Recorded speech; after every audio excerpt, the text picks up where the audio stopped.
জাতীয় বিনোদন, রাজনীতি, আন্তর্জাতিক খেলাধুলা, অর্থনীতি, তথ্য প্রযুক্তি, লাইফস্টাইল।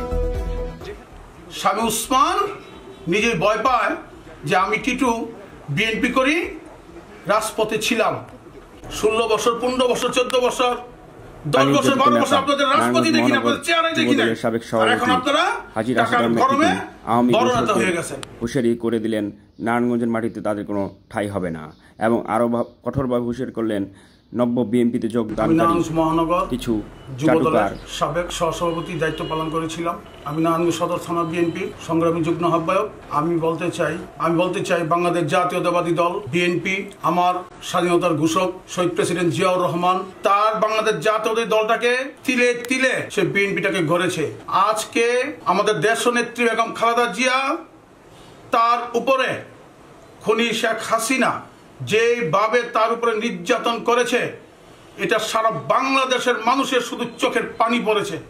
কিন্তু এই খুনি হাসিনা সরকারের সাথে কেউ প্রতিবাদ করতে সাহস পায় নাই, কারণ খুনি হাসিনার সরকারের কিছু পেটুয়া বাহিনী পুলিশ ছিল, তারা পুলিশ দিয়ে আমাদের বিএনপির নেতা কর্মীদেরকে নির্যাতন করে তারা বাড়িঘর ছাড়া করে দিয়েছে, এলাকা ছাড়া করে দিয়েছে। আমি বলতে চাই তারেক রহমান সাহেব, আমাদের বাংলাদেশের রাষ্ট্রনায়ক, তাকে যেইভাবে নির্যাতন করেছে খুনি হাসিনার সরকার, আমি এই তীব্র নিন্দা আমি বলতে চাই। আমি আজকে 34 বছর যাবৎ এই দলের সাথে আছি, এখনো আছি, মৃত্যুর আগ পর্যন্ত থাকবো আল্লাহর রহমত ইনশাআল্লাহ। আমি রাজপথ থেকে বারবার আমি গ্রেপ্তার হয়েছি, রাজপথ থেকে বারবার আমাকে পুলিশ শেখ হাসিনার সরকার গ্রেপ্তার করেছে, আমাকে বাড়ি ঘরে থাকতে দেয় নাই, আমার পরিবার নির্যাতন হয়েছে। আমি দীর্ঘদিন আমাকে জেলে নিয়ে যেত, দলে আমাকে 7 দিন রিমান্ড দিত, দলে আমাকে একসাথে 3টা মামলা দিত, কারণ স্বামী উসমান নিজে ভয় পায় যে আমি টিটু বিএনপি করি, রাজপথে ছিলাম।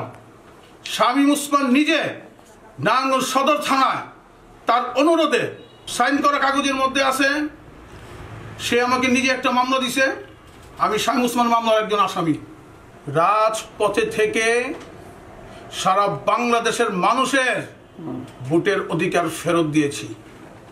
বাংলাদেশে আর দিনের ভোট রাতে কখনো হবে না। এটা বাংলাদেশ জাতীয়তাবাদী বিএনপি সরকার ক্ষমতায় যদি আল্লাহর রহমতে আসে, আমি বলবো আজকে বিএনপিতে দেখা যাচ্ছে অনেক হাইব্রিড চলে আসছে। যখন আমরা নারায়ণগঞ্জ থেকে তারুণ্যের অহংকার তারেক রহমান সাহেবের নির্দেশে পল্টন ময়দানে গেছি, তখন আমরা এত হাইব্রিড লোক দেখি নাই।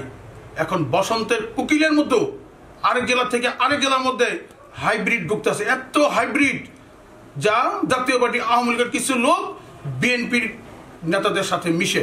আমার বিএনপির নেতা কর্মীরা কখনো চাঁদাবাজি করে না, চাঁদাবাজি তারা প্রশ্রয় দেয় না, কিন্তু কিছু দুষ্কারী বিএনপি নেতা আছে যারা রাতে করে আওয়ামী লীগ, দিনে করে বিএনপি। 12 বছর আপনাদের রাজপথে দেখি না, আপনাদের চেহারাই দেখি নাই। আর এখন আপনারা টাকার গরমে বড় নেতা। নেত্রী বেগম খালেদা জিয়ার নির্দেশে, তারেক রহমান সাহেবের নির্দেশে রাজপথে থেকে আমরা এই খুনি হাসিনা পেটুয়া বাহিনী যেন নারায়ণগঞ্জে না থাকতে পারে, সারা বাংলাদেশে যেন আওয়ামী লীগের কোনো পেতাত্তা, আওয়ামী লীগের বেগম খালেদা জিয়া জিন্দাবাদ, আমাদের রাষ্ট্রনায়ক তারেক রহমান সাহেব জিন্দাবাদ, মরহুম প্রেসিডেন্ট জিয়া রহমান অমর হোক। আসসালামু আলাইকুম।